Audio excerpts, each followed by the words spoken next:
Shalom sahabat yang baik hati, salam sehat selalu bagi kita semuanya. Marilah kita bersatu di dalam doa. Allah Bapa, di dalam Yesus Kristus, kami memuji, memuliakan Engkau ya Tuhan di dalam kehidupan kami. Di saat ini kami mau merenungkan firman Tuhan. Buka hati dan pikiran kami senantiasa dipimpin dan dituntun oleh firman-Mu. Amin. Firman Tuhan bagi kita hari ini dari Ibrani 13 ayat 9a. Janganlah kamu disesatkan oleh berbagai-bagai ajaran asing. Unang maolohamu elai laon nipoda naragam jalana lain. Janganlah kamu disesatkan. Dalam perkembangan zaman dan teknologi sekarang ini, pengajaran dapat dibaca dan sampai kepada kita dengan mudah.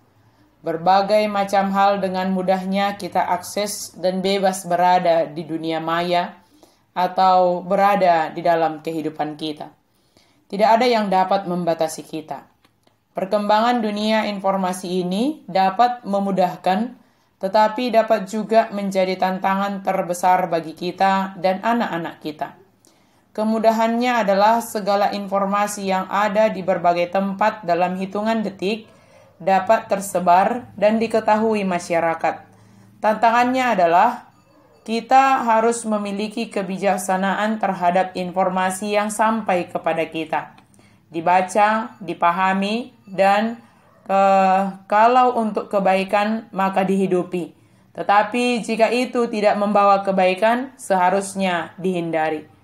Tentu kita harus memiliki dasar menentukan suatu hal itu adalah baik atau tidak. Informasi itu ataupun pengajaran yang sampai kepada kita kebenaran atau tidak.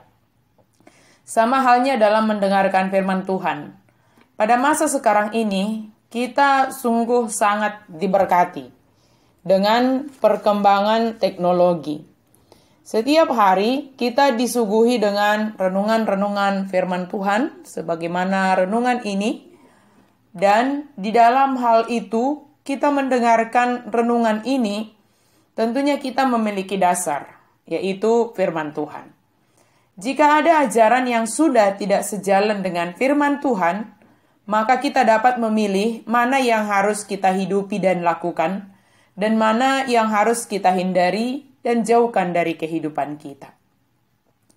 Istilah yang manis jangan langsung ditelan, dan yang pahit jangan langsung dimuntahkan. Berarti semua perlu diteliti atau diuji hal mana yang berguna bagi kita. Sebab terkadang yang manis itu dapat menjadi penyakit bagi kita. Sementara yang pahit itu dapat menjadi obat bagi kita.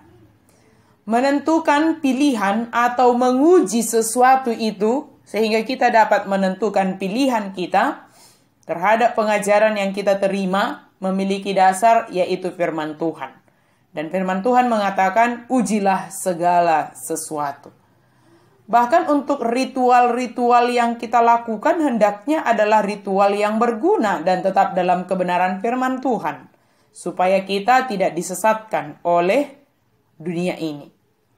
Tampaknya beberapa orang mengajar bahwa memelihara ritual dan hukum seremonial perjanjian lama, contohnya seperti bertarak makanan tertentu, penting untuk memperoleh keselamatan. Ada ajaran yang demikian pada saat itu. Akan tetapi hukum-hukum ini tidak berguna untuk mengalahkan pikiran dan keinginan jahat seseorang. Dalam artian demikian saudara sekalian. Mungkin dia bertarak soal makanan tertentu, tetapi bertarak makanan itu tidak berpengaruh terhadap perilakunya, tidak berpengaruh kepada dirinya, dan bahkan itu tidak akan berpengaruh untuk keselamatan. Akan tetapi hukum-hukum ini tidak berguna untuk mengalahkan pikiran dan keinginan jahat seseorang. Berpantangan sesuatu, makanan misalnya, tetapi ternyata tidak mempengaruhi pikiran dan keinginan jahat seseorang. Hukum bisa memengaruhi perbuatan, tetapi tidak bisa mengubah hati. Perubahan perilaku secara permanen dimulai ketika Roh Kudus tinggal dalam diri tiap orang. Itu yang mau dikatakan oleh penulis Ibrani ini. Perubahan perilaku secara permanen dimulai ketika Roh Kudus tinggal dalam diri tiap orang. Sahabat yang baik hati, marilah kita setia kepada hal yang dapat menyelamatkan kita, yaitu Yesus Kristus. Dia tetap untuk selama-lamanya dan dia tidak berubah. Kasih-Nya senantiasa memelihara hidup kita hingga akhir zaman. Dan biarlah Roh Kudus memimpin hidup kita. Amin, mari kita berdoa. Terima kasih Tuhan untuk firman-Mu. Mampukan kami senantiasa setia dalam kebenaran firman Tuhan dan hidup di dalam kebenaran firman Tuhan, sebab Engkaulah Yesus keselamatan kami. Amin.